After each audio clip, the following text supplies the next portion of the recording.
Hey, everybody. It's your girl, Sabrina, Bree, not Brianna, Dr. Bree, and I am here to wish you a happy Friday and to spend another afternoon with you all talking about something that we don't always talk about, especially in polite company. We're going to be talking about childhood trauma. But before we get into any of that, I'm going to ask you to do me a favor, and that's to like and to share this broadcast wherever you are watching it from. If you're on YouTube, if you're on Facebook, if you're on Instagram, share us. Now, I don't know how you share on Instagram because I'm barely on Instagram, but I know I want us to be shared. So while you're doing that, we're going to invite you to invite your friends in the room, get you some good tea. We're going to have a conversation that I'm praying would be good for the healing of your heart. So while you're coming on in the room, while you're liking and sharing and getting comfortable, I'm going to ask you to help me welcome my favorite girl, Pastor Grace Goree, otherwise known as Radical Midwife. Grace!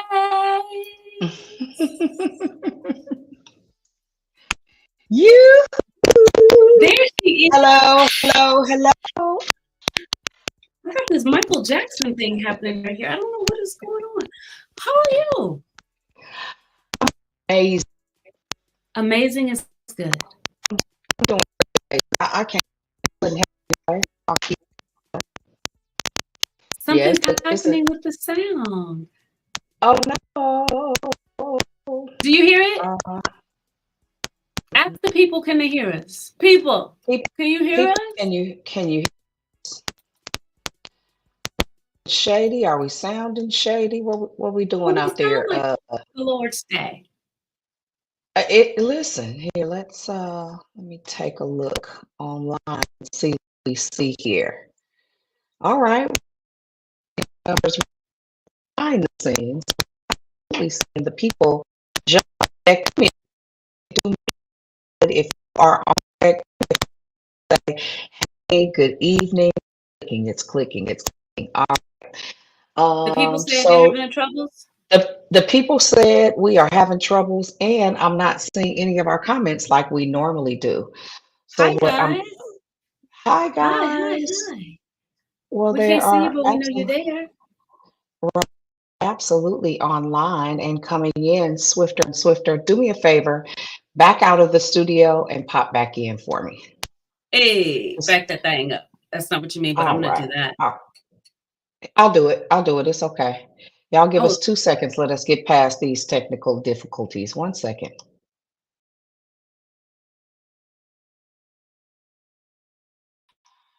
All right. While Sabrina reboots, hopefully that helped.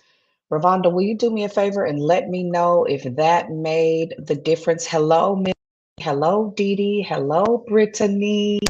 Welcome. We're not our normal feed. Hold on. Let's see if the clicking has ceased. 1 second. All right, Bree, let's see if we got action this time. It's still clicking? Hmm. Very interesting. Uh, your microphone didn't kick in, Bree. say it again. There you go. All right. Let's see.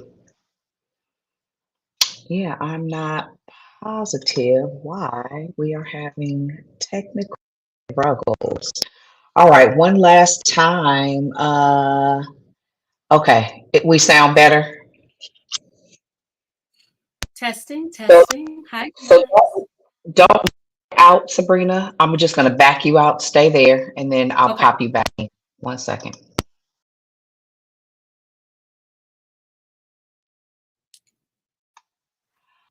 All right, let's try it again. It looks like it might be over there with that internet because Hi. your picture is a little bit cloudy. Nevertheless, hopefully, let's see. Okay, last request for how we sound. I sure would hate for us to have to Testing, close it out and start it all over again. testing. 2, 3, 4. Okay, starting to get comments. All right, that helps. That makes me feel better. I'll keep you on. Um, and hopefully you guys can hear us better now. All right, it's better. Yay, yay, yay. Awesome, awesome, awesome. Well, listen, good evening. We're sorry about the technical difficulties. The only thing about technology is you absolutely cannot control it. And just FYI, I'll put it in the chat and hopefully it comes through on for YouTube. Because that's where Tracy is watching from YouTube at increasemedia.com. Hopefully you guys caught that in the chat, so that we can actually get your comments. That would be dope. Navigate our conversation. Bree, are you talking at all or no? No, I haven't said anything because Okay. I'm trying to catch Okay. up with technology and just catch my breath. I'm so overwhelmed Okay. at the patience of you all. Right. Thank you so much for walking this out with us and just being patient. It's easy to click off and click on to something else, but you all stayed with us. And so extremely Mm, grateful. If you yes, very missed grateful. the intro, happy Friday. Happy This is Friday. traditionally known as happy hour. And so I hope that you are happy in this hour. I hope that you've had an amazing week. When I usually sit down and talk to people, I ask them to give me a highlight of the week. And so I think that'd be a great way for us to start too. While we're still getting comfortable in this virtual room, if you have a highlight Mhm. that you're willing and able to share with us very succinctly, pop it in the chat. I want to hear what some of your highlights are to help lift my heart. Do And that hey, for me. And Jasmine like, Nicole, hi, Tracy Jasmine. J. Hey, y'all. Hey. Like and share wherever you're watching. That will help us today. We are talking about childhood trauma. And we're talking about the origin of childhood trauma. And we're going to talk Mhm. about what childhood trauma looks like in adulthood. Right, I don't know about you right. all, but listen, some of my childhood trauma showed up in my adult behavior on today. And so it's really good that we're having this conversation because when we see it, we recognize it, it gives us an opportunity to call it out in ourselves and lean the other way. So we Mhm. lean in today. We're preparing to lean. Absolutely. Absolutely. Not only are we preparing to lean, but our prayer, as always, is that this conversation is not only helpful, but has the power to change the trajectory of your life. The goal is never just to get on here and be chatty. You know, some people, we have candid conversation that's about a whole bunch of nothing. That's never our aim. That's never our goal. At the end of the conversation, we know that there's a need for Jesus and therapy. And so Absolutely. we got we got a little Jesus and a little therapy working and cooperating simultaneously. And we're going to talk about it today. We're going to be as transparent with our own lives as possible. And again, just because the feed, I'm not sure what it is, but the feed is not giving us the ability to see all the comments. And thank you, Jasmine, for answering our question. Come on. Now, that is a highlight. Oh, wait, before I read it, the OMG. highlight of my week was assisting one of my clients and her 4-year-old son in their homelessness. Oh my God. Right? As we talk about child, imagine what that must feel like for Oh my um, God. a, a, how refreshing that must be for a child to actually be able to sleep in their own bed, to have their own space and house and things of that nature. That's a huge blessing, Jasmine. That's boss It's babe the safety and stuff. You hear me? security for me. Yeah, that's fire. That's lit. That was a great highlight. Trace, you got one? We'd love to talk about it. And Uh, celebrate it. So want to celebrate your absolutely. highlights. That's one of the things that childhood trauma will often rob us of. One, the ability to see things that are going well, and also the ability to make time to acknowledge and to celebrate it. And so today, we're not only talking about it, but we're going to be practicing throughout today how to do some things differently, Hmm. right? Because Hmm. childhood trauma can be healed, it can be Yeah, mended. obviously. Obvious. We're living proof. Absolutely. Yeah, So, Grace, we're do you want to lead us into the conversation? Is our guest ready to join us? she Yes? she just got the link. Okay. Um, so two things. The big first is begin to think about when it comes to my own personal testimony of early child trauma is one of the things that Jasmine just mentioned here in being able to assist her client and their 4-year-old child with housing and some stability. Um, I don't remember much of my adolescence. I probably started recalling things about 7 or 8 when I started to notice that my life was different than everybody else's because of ability and insecurity. And not that I didn't have some staples or some stable places in my life, but I was displaced quite often. It was always a fear of um, there was always a bit of trauma associated to and related to housing, and not because other than what I experienced, right? I experienced a whole bunch of bouncing from place to place. And so I want to start just with that part of the conversation. And as a licensed clinical marriage and not marriage and family LSW. LC, licensed clinical social. LC. Okay. I was going to What type do it you out.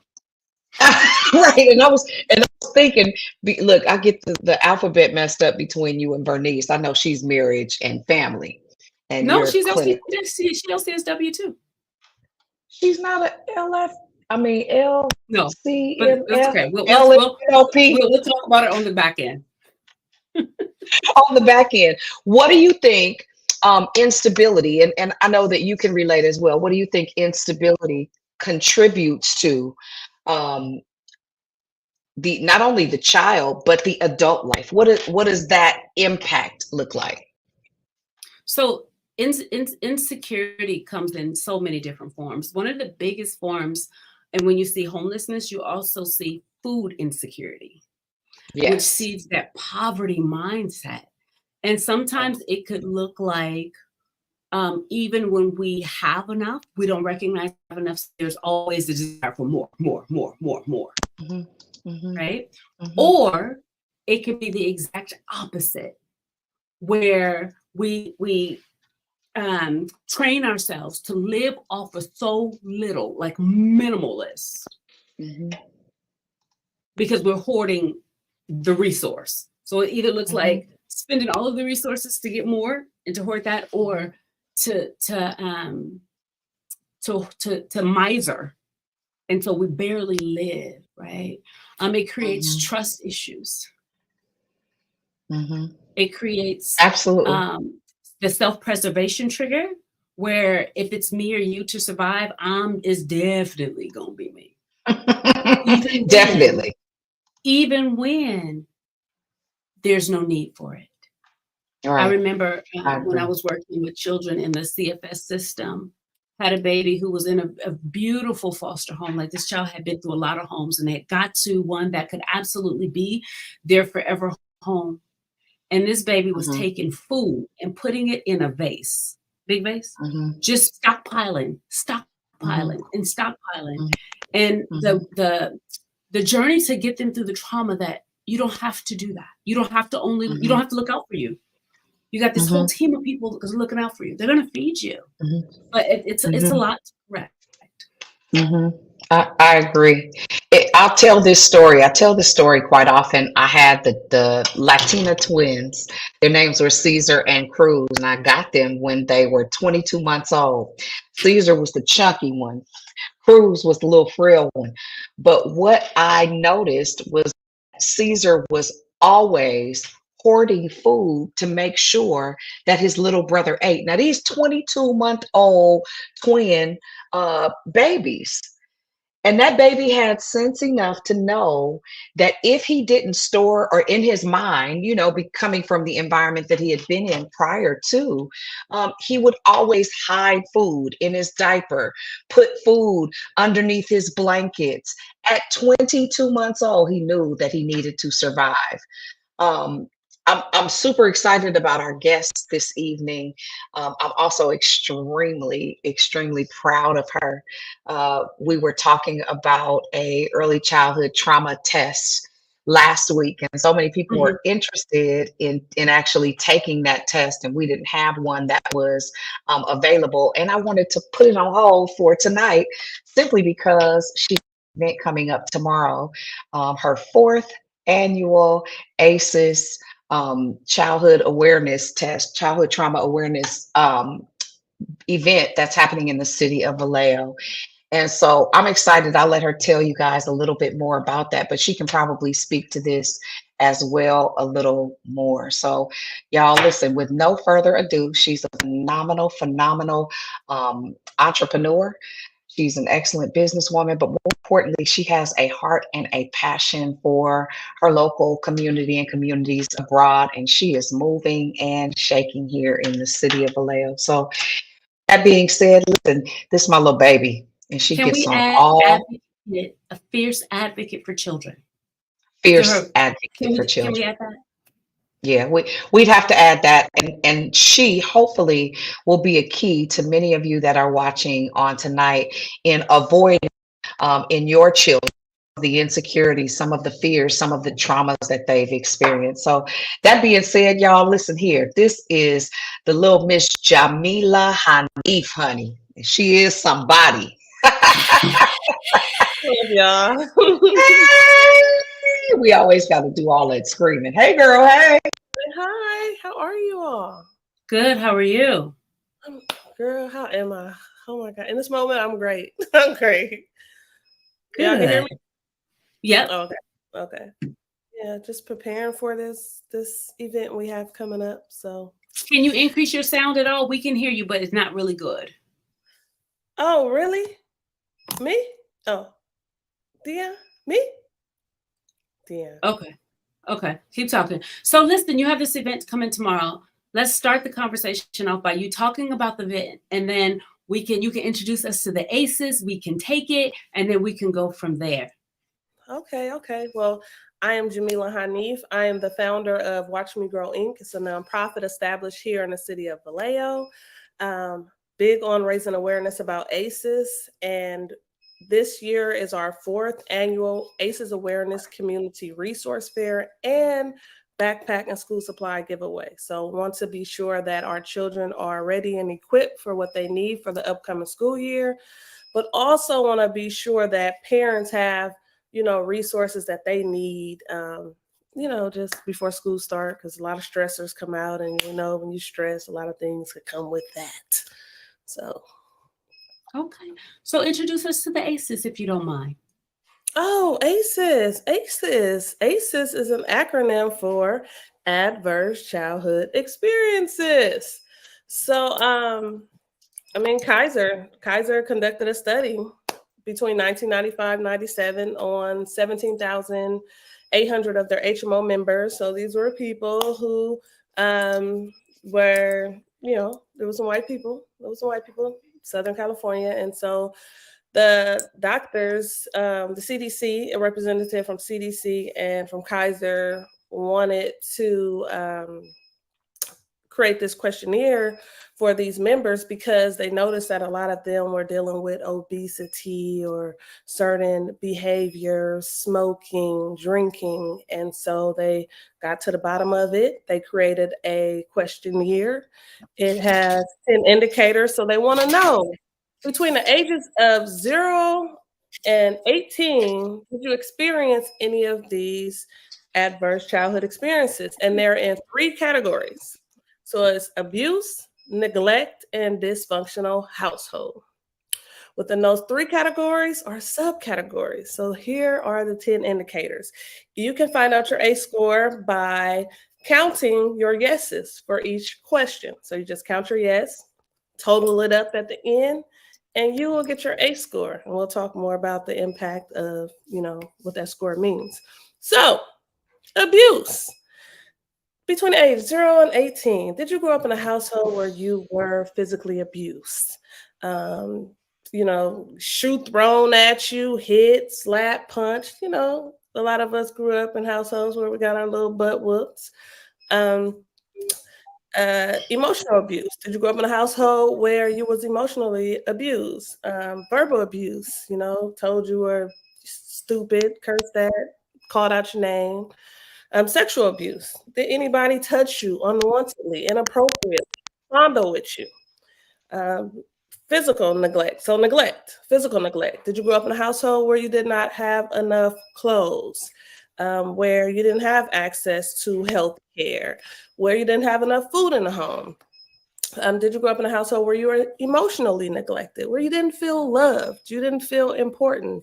You tell your parents, I love you, and they didn't tell you I love you back. You just didn't feel important. Then there's dysfunctional household. Did you grow up in a household with somebody mentally ill, suicidal, or depressed? Did you grow up in a household with someone who's a substance abuse user, alcohol, recreational drugs?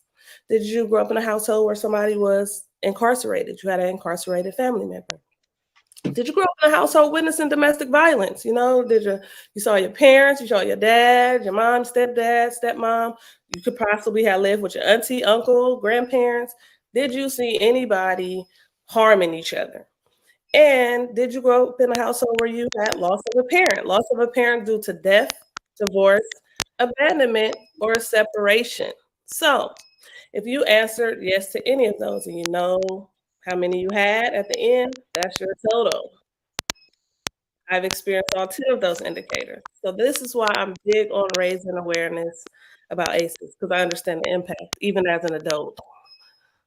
Get it. So while the people are processing their answers and tallying up their scores, I thought about myself. I grew up in a very urban neighborhood, maybe even a project. And when you ask the question, did you see people harming each other? Listen, I could look out my window and see my neighbors fighting. Husband and wife across the street fighting. It spilled outside. Different factioning neighborhoods coming over to our neighborhood. Would that count? Yes. So they added 5 more. So community violence. Oh, yeah. Racism, discrimination, sexism. If you grew up in foster care, so if you grew up in the child welfare system, medical trauma, if you were hospitalized, some serious, and natural disaster. So I don't know the people's scores, but I'm gonna go ahead out on a limb and say that we all have experienced adverse childhood experiences. Yep. Matter of fact, if there's anybody that's watching and you did not register on this, if you don't mind identifying yourself, I just want to celebrate you, because these experiences are impactful and they grow with us.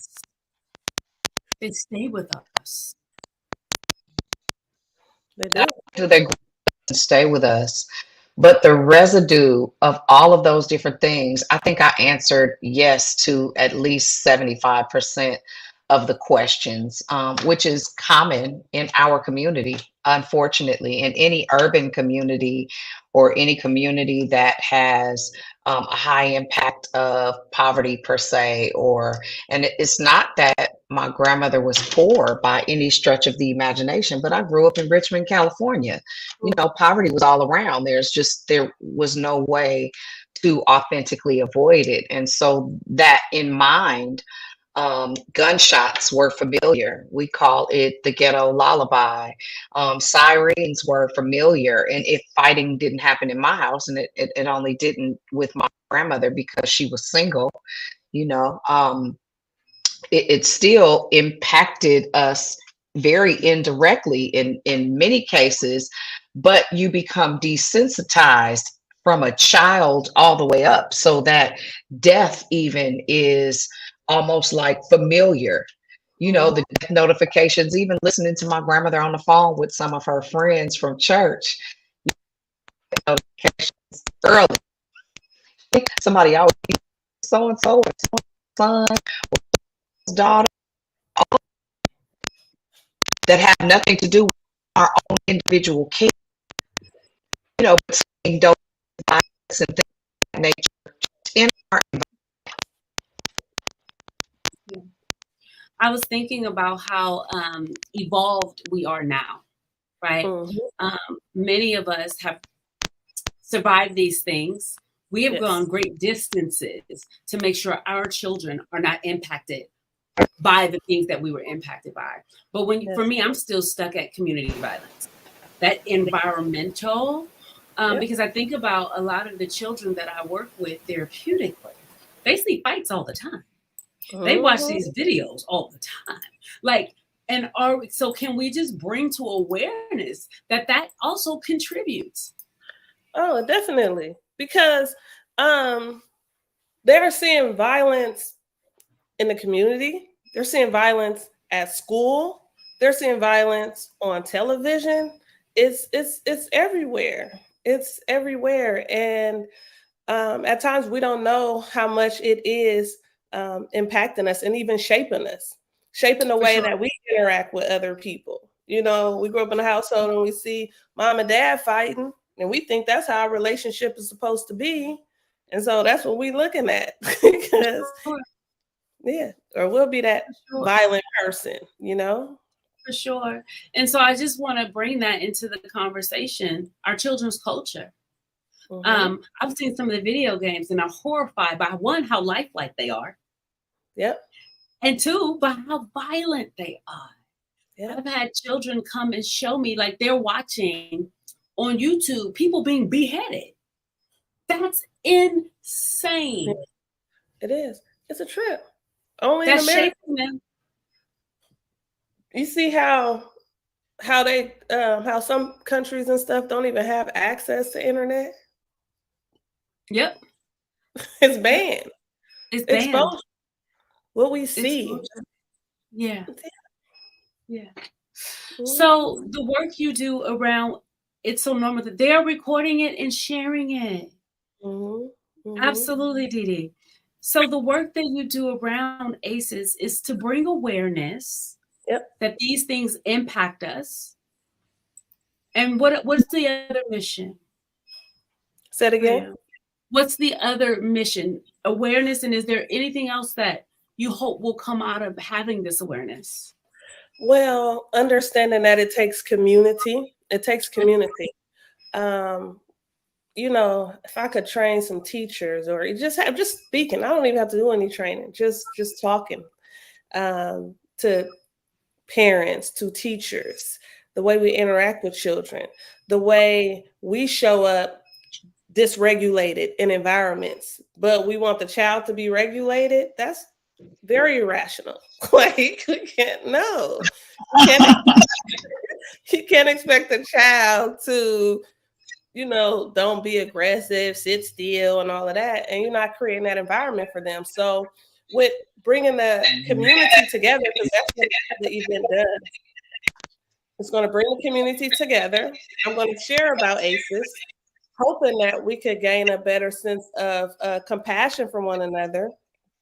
I'm creating a trauma-informed culture, trauma-informed city. This event is big. And so even having elected officials there, you know, what can we do to create protective environments for our children? It's going to take us to do it together. That's what it's going to take. Absolutely. So you said something, I want to back us up, because you said us as adults showing up dysregulated. I think that's a good place to park our cars. Because I'm not sure if we realize when we're dysregulated that we're dysregulated. That's first. And so maybe now is we can have the conversation about how our childhood trauma, since that's what we're talking about, what that looks like in adulthood. Mhm. And how we actually show up. How we show up. Yeah, we show up dangerously in many cases, almost tantrumy.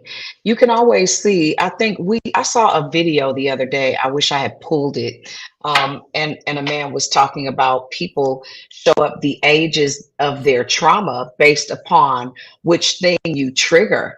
And the emotional response of a 5-year-old and a 45-year-old adult is odd, first of all.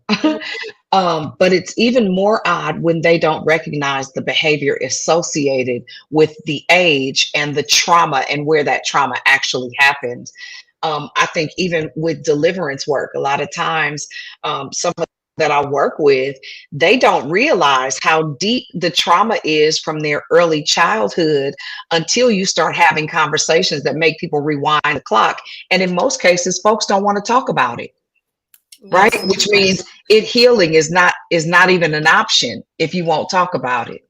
Because what they say, you gotta feel it. You gotta feel it to heal it. And what you were saying about is that with that emotional piece, the way whatever age you were when you were traumatized, whatever traumatic event was seriously messed you up. That's where you are. Emotionally, your age, 5 years old. Arrested development, I think is what they call it. Absolutely. So it starts with core wounding. That's what we're talking about. Experiences that actually wounded us at our core. And keep in mind, trauma is anything that overwhelms your system. So what's traumatic for Dionne might not be traumatic for Sabrina, might not be traumatic for Jameelah. So we don't have to compare. We don't have what's traumatic for you, what's trauma, we're going to validate it all.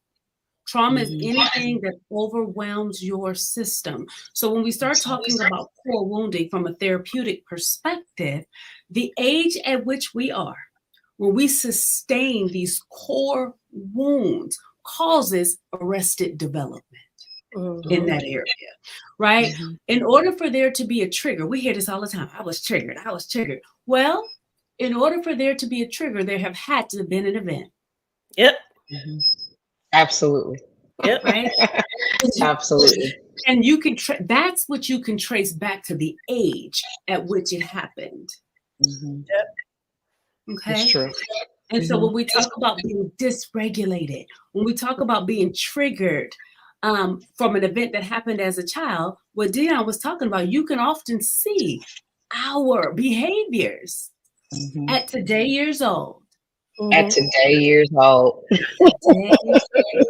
At today, how you deal with conflict, how you deal with not even just conflict, but how you deal with processing something you're not pleased with, maybe a response, but those are trauma responses. Absolutely. Even how you connect with people. Absolutely. But it's a trip though, right? Because these things can happen. That something happened to that 5-year-old, but what resources were available for them? Did they have the access to the counseling? Did they have access to the therapist? Was somebody there to guide them through it? Co-regulating. Was somebody there? Did somebody teach them how they could have expressed themselves effectively and not act it out, inappropriately? So they didn't, right? They didn't. Let's just normalize that and hold empathy for it. They didn't. But as they show up today in us at this big age, we have those things. And we have the opportunity to handle it, to address it right, and go back and heal that 5-year-old child. Yep. That's why we're having this conversation, right? Yep. And so Dionne mentioned tantruming. Yep. So when we hear fight, flight, or freeze, those are known as our trauma responses. Yep.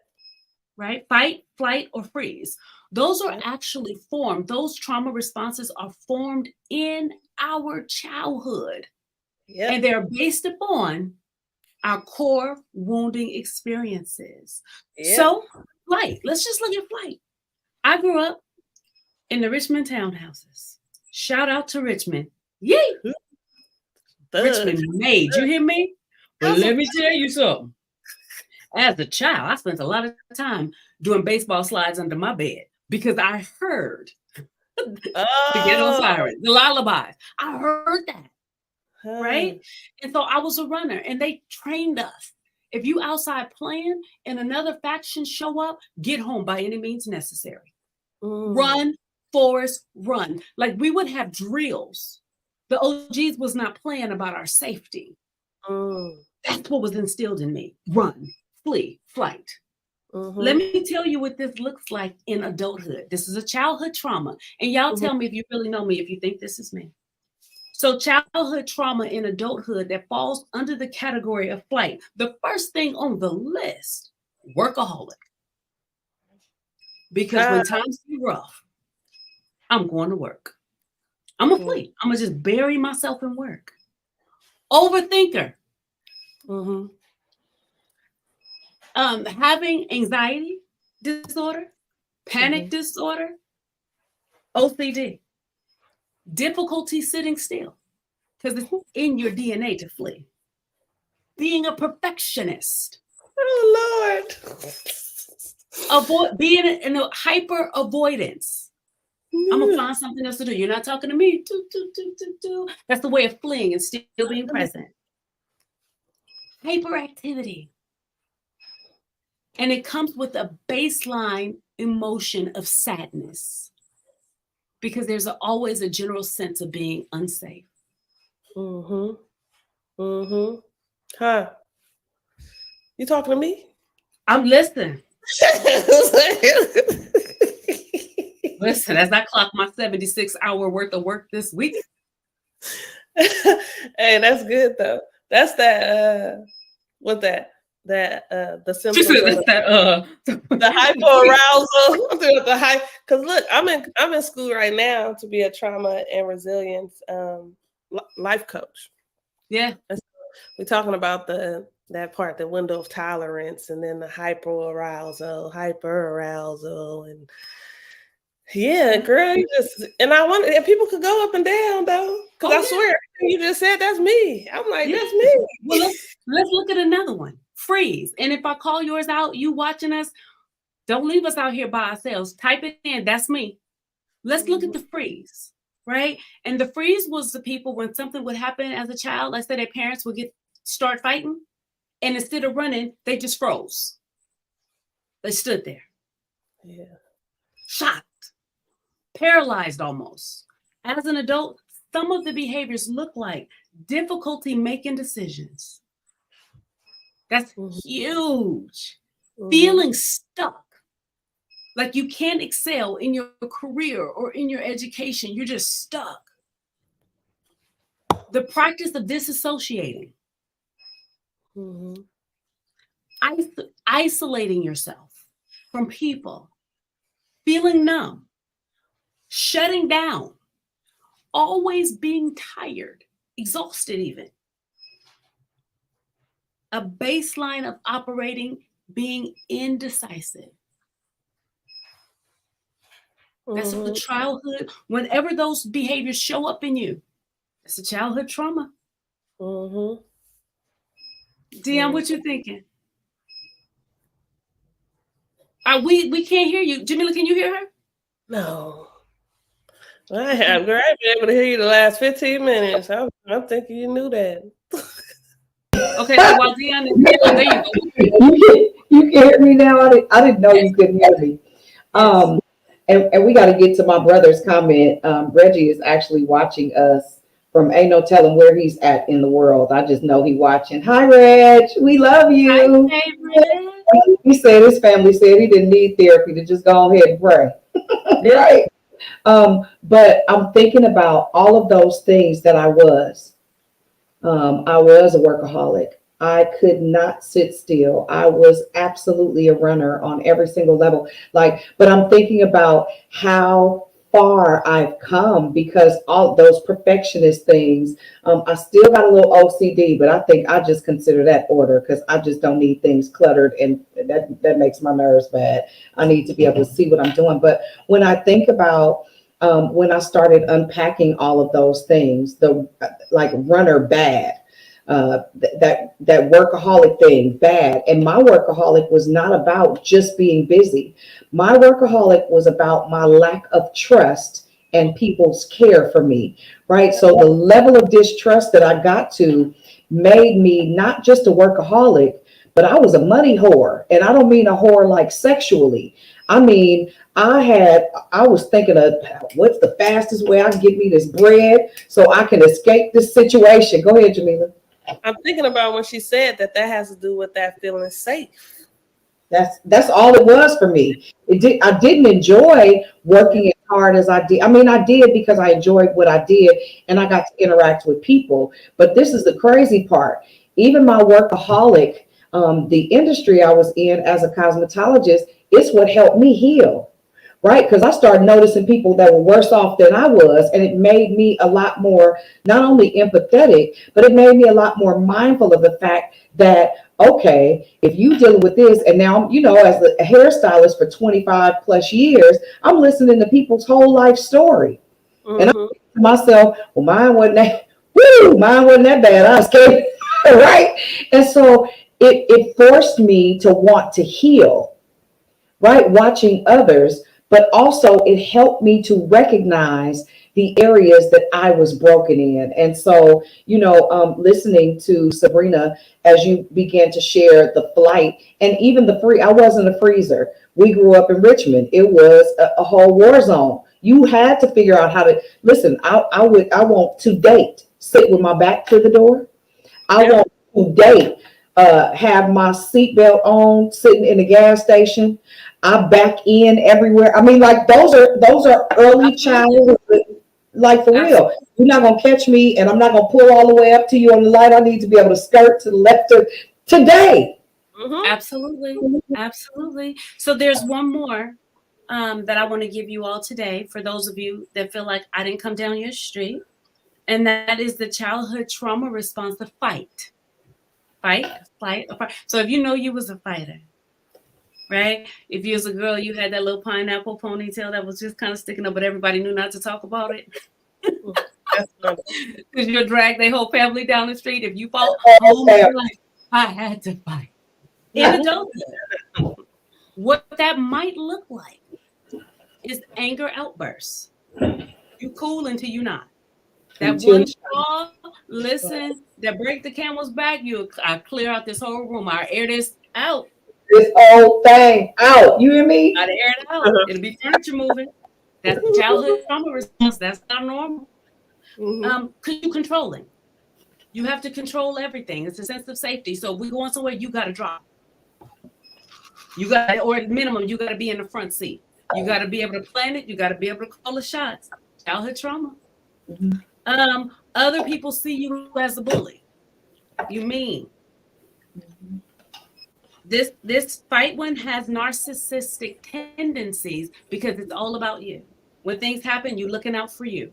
When you making sure you good. You'll come back to make sure everybody else good, but you got to make sure you good first. That's self-preservation, right? You can have explosive behavior because you're fine until you're not. Mm-hmm.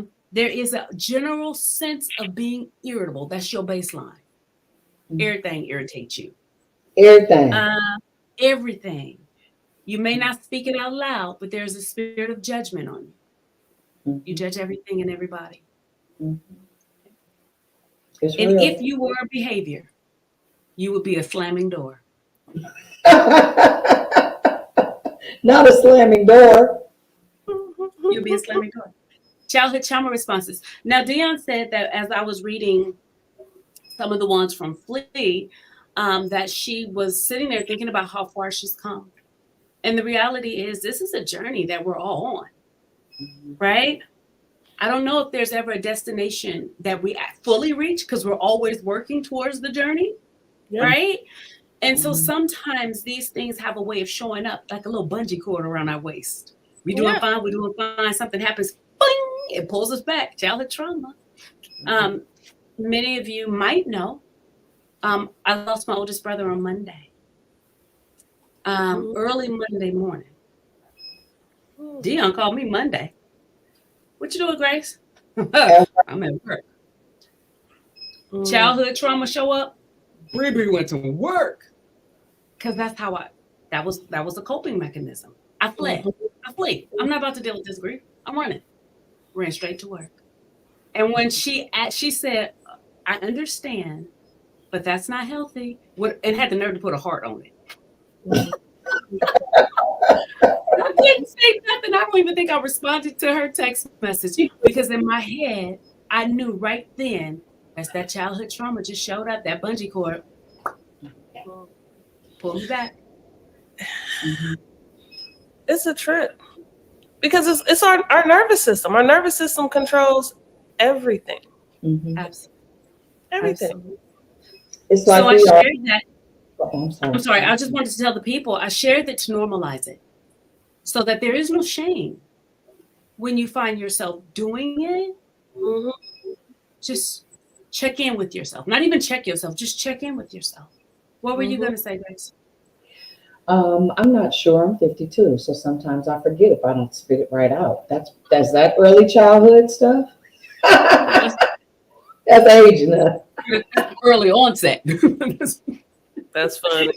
No, but even as we were talking about when you lost your brother, I remember when I lost my grandmother.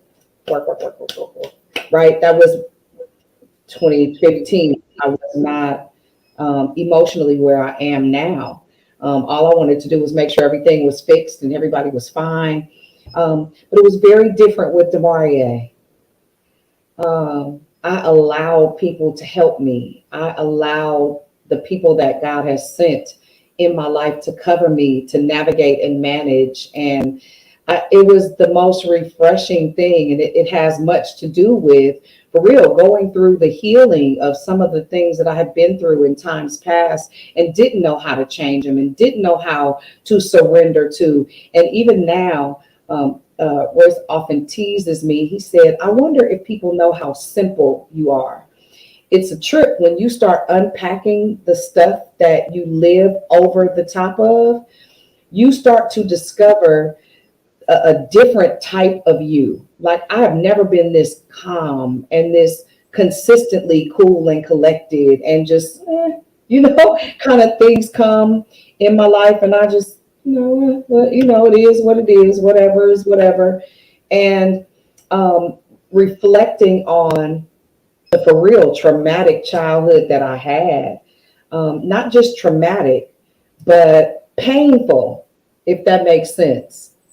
Learning how to actually acknowledge that something hurt you, and you know that it damaged you. I know it damaged me in relationships. I didn't know what a healthy relationship was. And that was because as a child, I never saw one.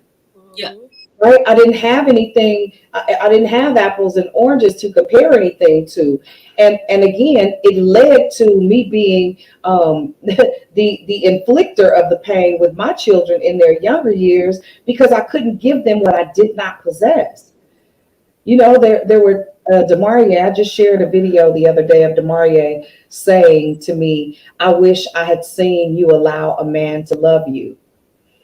And the crazy part is I didn't realize I didn't have the capacity to then. I didn't have it. I didn't even know what that looked like. And I know it's a direct reflection of a lot of the rejection, a lot of the abandonment, a lot of the being disheveled and displaced as a child. I know that it's a direct reflection of my childhood. Absolutely. Right? Yeah, it's a real thing. So people would ask the question, what do we do? Right? I have this trauma. I recognize it when it's triggered. And sometimes we don't even, we're not cognizant of the trauma until the trigger. So the trigger can actually absolutely come first. It brings up this feeling and an origin, a pain, a memory of sorts, right? So what do we do? The first thing we do is if it hurts, say ouch. One of the things that I've been consistently saying this week, instead of people say, how are you? normal response is fine. I'm not fine. I'm sad. I'm Yeah. overwhelmingly sad, Mhm. right? I'm giving voice and acknowledging this hurts. Mhm. And so, for those of you that find yourself dealing with triggers, speak what it feels like, right? Yeah. And then Yeah. if a memory comes up and you start to have that conversation, that narrative in your mind, change the way you talk to yourself about it.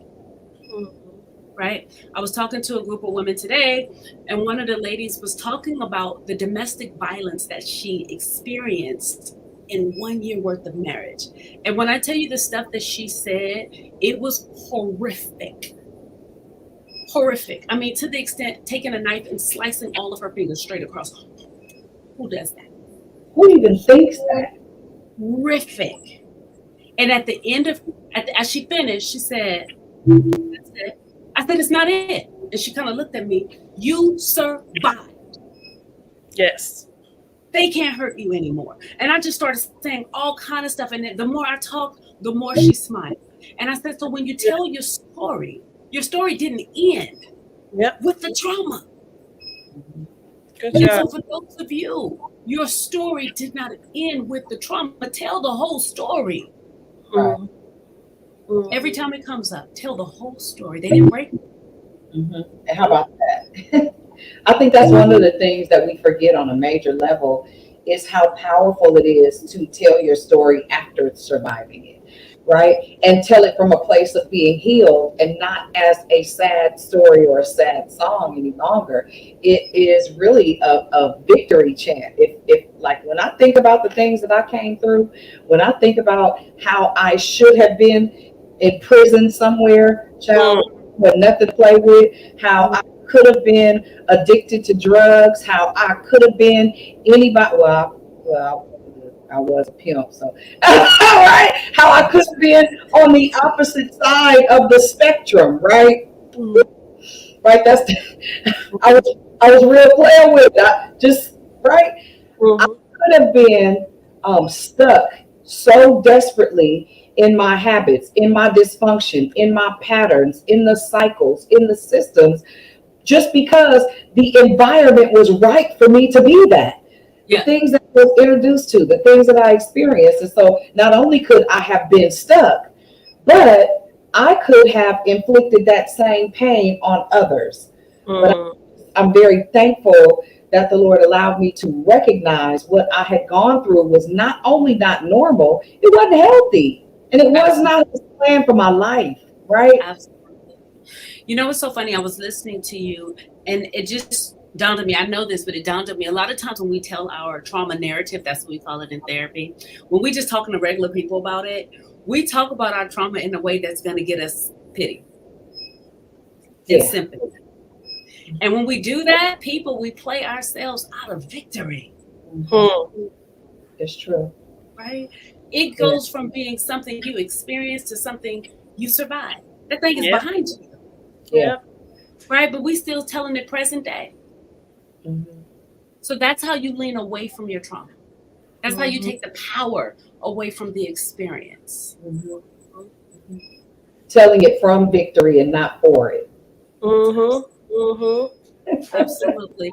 And when you're real big in it, when you're real grown in it, you'll be able to say also what you learned from it, what it did for you. Stronger, wiser, better. How?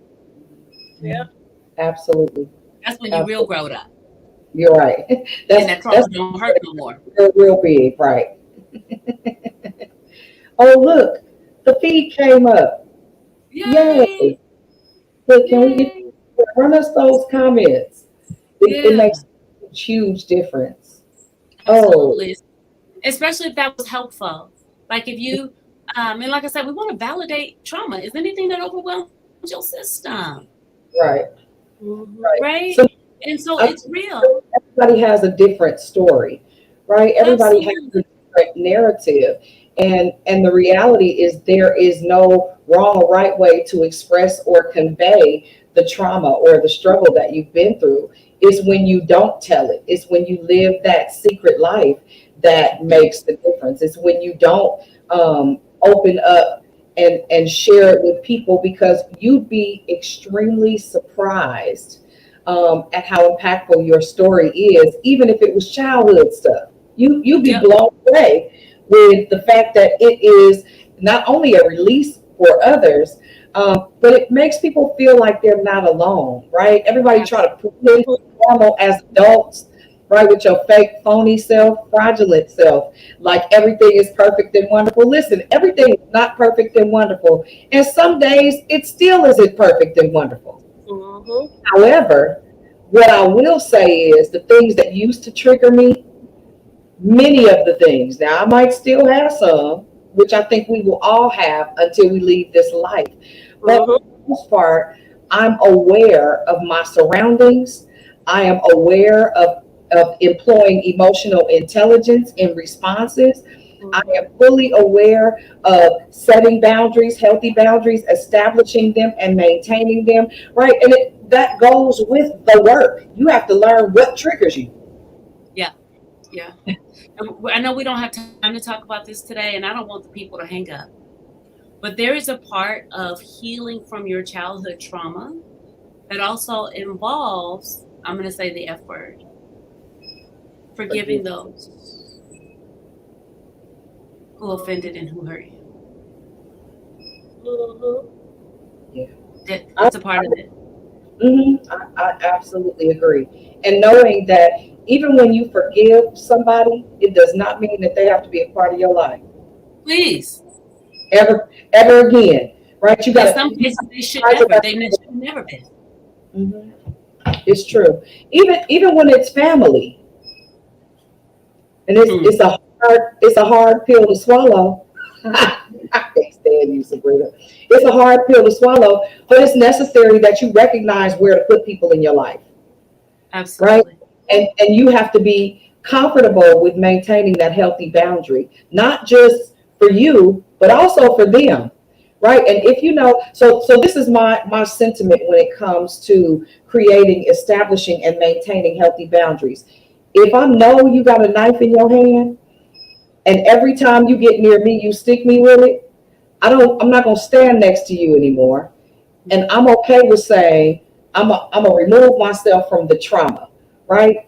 And it doesn't matter who it is, Yeah. right? You have to be wise enough to employ the tools and resources that keep you safe. Now, here's one of the things as a believer you also have to understand: you don't have a right to defend yourself.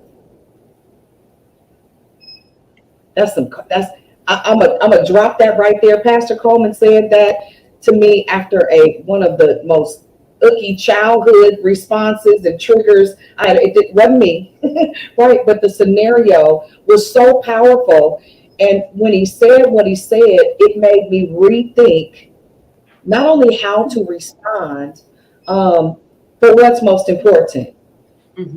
Hmm. right? And so So, again, go ahead. I'm sorry. no, I think that's great, right? Thinking about what you said about removing ourselves and having those boundaries, I think a lot of times we practice from a really, really good and sincere place. We attempt to practice forgiveness, but we practice it wrong. We practice it without boundaries. As believers, we were given the instruction to watch and pray. What are you watching for? When somebody apologizes to you, an apology is incomplete without changed behavior. You need a boundary up to make sure that the behavior changes. And a lot of times we do that wrong and then we get stuck hella times and we look like a colander Yeah, we look or like a piece of Swiss cheese and we're trying to figure out what happened. no. Mm-hmm. You forgave, but you left yourself wide open and they didn't change, they didn't really repent. They Mm-hmm. just said some stuff. Jameelah, you were going to say something? Yeah, because with early childhood trauma, you grow up in these households where your primary caregiver is the one that's abusing you, constantly abusing you, right? And when we talk about boundaries, it's like, we can't say nothing to them. We can't, like, don't hit me. Don't. I'm telling you, I was that kid that became a bully at school because I couldn't do nothing to my parents or anything. So I'm at school taking it out, displaced aggression, right? Taking it out the kids at school. Mm-hmm. It's true. And then, I used to get bullied. So I'm at home getting my butt whooped, can't do nothing. Then I'm at school sitting up here with a bully. I'm getting bullied, and then I became a bully, and then I became somebody that started taking up for people that's bullied. Like, you ain't finna be bullying this person. No, that's not cool. So it's like a boundary piece. We got intervention and prevention. Absolutely. So as adults, when we recognize that this is where that behavior comes from, I couldn't set a boundary with my parent as a child, but as an adult, I can say, you don't get to talk to me like that anymore. As an adult, you can say, listen, I'm just calling to check in on you, but you're being disrespectful, so I'm going to end the call. I couldn't say that as a child, but as an adult, I can say it for me, and I can say it for 5-year-old Bree. Right. So you was that child that grew up in that household where you were emotionally abused. You always shut down. You can't even say anything. You can't say anything. So you grow up as that adult where you're like, even as adults, listen, sometimes we got like, what does that look like? I need to tell me what I gotta say, how I gotta say it, like, because you want to make sure that even, you may know you got a little slick mouth or something like that. Like, you want to say something. It's like, okay, well, how to say it? How I'm supposed to say it? It's like, But that's why we No, I was gonna say that's why we're having these therapeutic conversations. Jasmine made a great comment. Oftentimes, parents are their child's first bully. Yeah, no, for real. I got punked. I got punked everywhere I went, to the degree that, and imagine this now, I would never defend myself until I started. Can we talk? Can we talk about a form of parental bullying that we laugh at, we share on social media, when we see these parents that go out of their way to scare and traumatize their children and report it? That's horrible. It is, and it's traumatic. And it's spreading of trauma. When we see parents that will take their kid to a barbershop as a form of discipline and shave half of their head, that's trauma. Humiliating. That's emotional. Humiliating. And I'm glad we were able to say it, because I see us sharing it and laughing, and it's not funny. It's traumatic. It's not funny at all. Yeah, not only is it not funny, but even, I understand, I believe in spanking a child when necessary. I don't think you always have to whoop a child. I don't think, like, now as an adult, I know that there has to be some type of consequence, because if you raise a child with no consequences, they have no fear and they have no respect. Rain, shine, sleet, or snow. But if you don't set healthy boundaries, you end up in a whole situation when your child gets to a certain age. But I also know that now that I know better, whooping kids with switches and extension cords and hangers and shoes, that's abusive, right? That just made me terrified, terrified. But see, and then, like, for people like me, if I did something that was not approved of, I would get dropped off at somebody's house and left for I don't know how long, right? Abandonment. Right, just abandonment and rejection, right? So there are so many different things that you will emotionally begin to associate that stuff with. And if you as a parent are inflicting the same levels of pain on your child that your dysfunctional parent did to you, you are perpetuating the cycle. Even if you're doing it different, it's the same outcome. It's the same outcome. It's the same outcome. I want to bring this up real quick. We've talked about it multiple times before, but I want to say this. Sabrina wrote a book, and what you'll start to see here regularly is each time we'll leave you with a book that will be able to add to your arsenal of effective healing. I'm going to put this slide up really quick. Last week, we recommended Codependence Guide to the 12 Steps. and that is by Melody Beatty. But this week, I want to recommend The Pain of My Inheritance, My Mother's Wounds, and that's written by our own Dr. Sabrina Robertson. Hey, Dr. Sabrina Robertson, right? Not only that, but it has been added to several different facilities as a tool and a resource for their current clients that are some in therapy. And I'm going to put the link up. I'll put it here, but I'll also save it and share it in the thread so that if in fact you have not, let me grab it real quick. If you have not purchased it, listen, it is a tool. Not only is it a tool, but it is a wealth of information for somebody that, especially if you got mama issues. I believe it can be applied to father issues in the same exact fashion. Absolutely.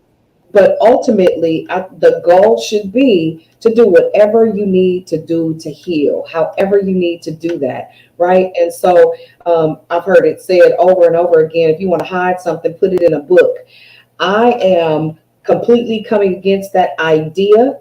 For us as Black and Brown people, we don't educate ourselves about the things that are impacting our community and future generations. I don't ever want, if the Lord bless me to have grandchildren, I don't ever want my grandchildren to go through the things that I've gone through and some of the impacts that growing up in dysfunction actually had on my life for a very long span of my life until I had that awakening that changed everything. And so I'm grateful.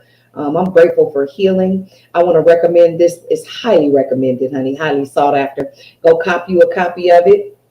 And do it. And even if you have a daughter or, siblings, man, get it and hand it out to your people.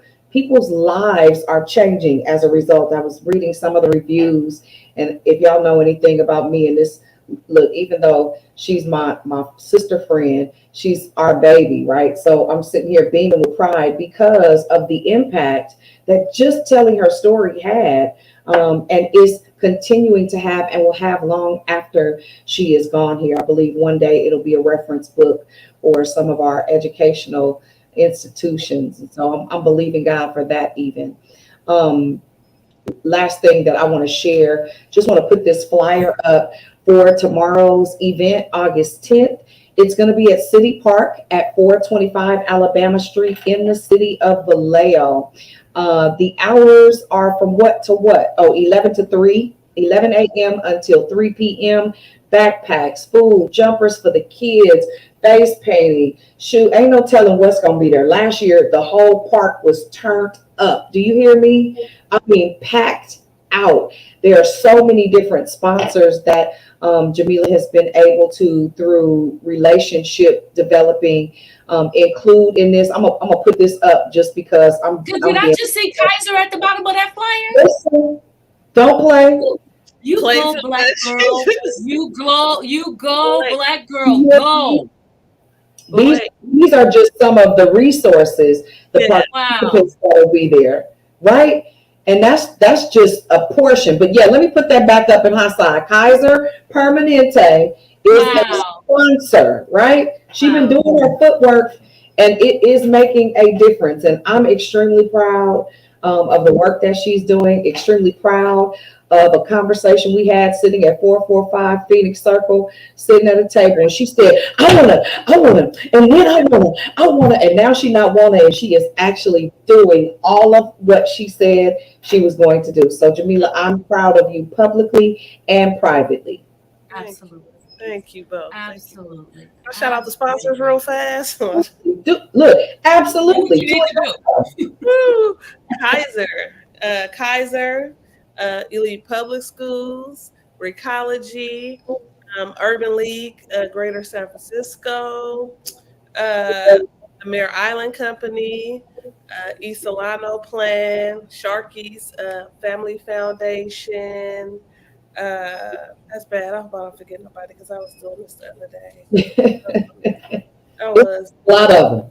Yeah, it's been good. It's gonna be a great event. So come out, y'all. It's fun for everybody. Lots and lots of fun and great food. too. Yeah. Thank you so much for your advocacy for children, for those who don't have a voice, for those who are being bullied by the people that's supposed to care about them. Thank you for stepping in and being a carer, even though some of these children may never get to touch you. Every action is a hug. And so we just appreciate you. We honor you. We Thank you. honor you. Um, All right. So, with that being said, it is my hope that you all will take a closer look at your today behaviors. And as you associate them with things you experienced in your childhood, you make a decision to heal. Your children's future is depending on it. Your quality of life is depending on it. mhm. And so you have been given tools to do the work. We show up to support you as you do the work.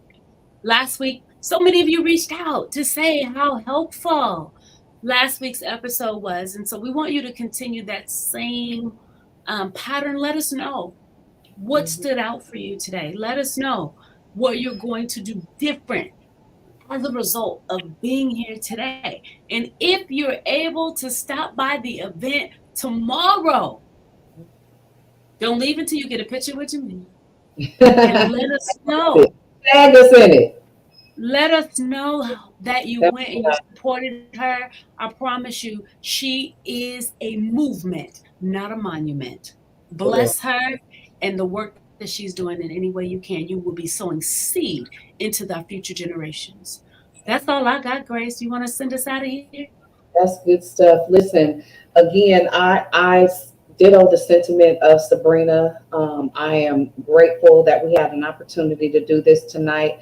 Thank you all for bearing with us with the audio challenges. I am still a work in progress. This is my new office. So nevertheless, I thank you all for joining us tonight. Thank you for all of those that shared, for likes and comments. I hate that we didn't get to do our comments like we normally do, but I do see them on Facebook. Jameelah, you may want to go visit my Facebook page. There are about 100 and something comments that are posted. I'm going too. I'm going. Right. I'm gonna talk back to everybody.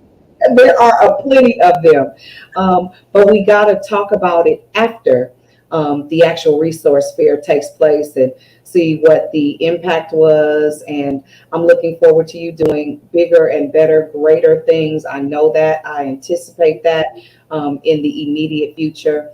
And my prayer for every person that is logged in today is that you absolutely make the decision to heal. Listen, I'm living proof that some of those old habits, some of those old patterns, some of those old ideas, some of those old mindsets not only can be broken, but you can outlive them and live beyond them and make a difference in those that you come into contact with. And with that said, I'll hand it to Jameelah. You can close us out, Mila. Oh man, I'm just grateful, man, honored always to be invited to, come on a platform with y'all. I remember the first time we did it. Y'all remember? Y'all pushed me out there. That was my first time ever. So I appreciate what you guys are doing. Thank you again, Dr. Bree and Pastor Gory. You guys are amazing. I love y'all. Y'all my big sister. So everybody, listen, I need you to slide them people like Kaiser in my book. You gotta work on them. Apparently, you got their ear. That's so funny. Network. We can do some networking. Come on out. Come on out on Saturday. Come out tomorrow. You can meet some people. Absolutely. What's the time again? 11 to 3. 11 to 3. I work tomorrow. I don't get off until 3. Before you close us out, I remember one year you did it. It was the first year, Dionne, you remember this? When Karjani trusted me. And they I don't even know if you remember it. Karjani trusted me to take the kids on the outing because, I ain't raised no kid before. And the kids was having so much fun. Nala had just started walking. And that little girl took off running, chasing a ball. And when I tell you, I was running for my life to catch her. That was trauma. It was hilarious. Oh, that was trauma. You talking about anything over? My system was overwhelmed, honey, because I was not going to be able to go back to my own house if I didn't have that baby with me. But the baby's had a ball. I recovered her. She's fine, everybody. Right. Dionne She's was funny. But listen, hilarious. all of this stuff got emotion. I was moving, honey. So when I think about the event every year, annual is the year I ran. But go ahead. That's funny. No, y'all close out. I don't know how y'all do y'all closing out. All right, guys. Agree. Thank you for being here. We will be back next Friday, I believe, with another installment coming from a different angle. We want to hear about your ACEs scores. We want to hear about what you're going to do with it. Listen, it is our hope that you have been inspired to hope, to dream, to laugh, to love, most importantly, to heal, because you can have Jesus and a therapist. Remember, broken crayons still color. So your trauma does not define you. You can live beyond it. We love you. We're looking forward to seeing you next week. Bye, guys. Bye, guys.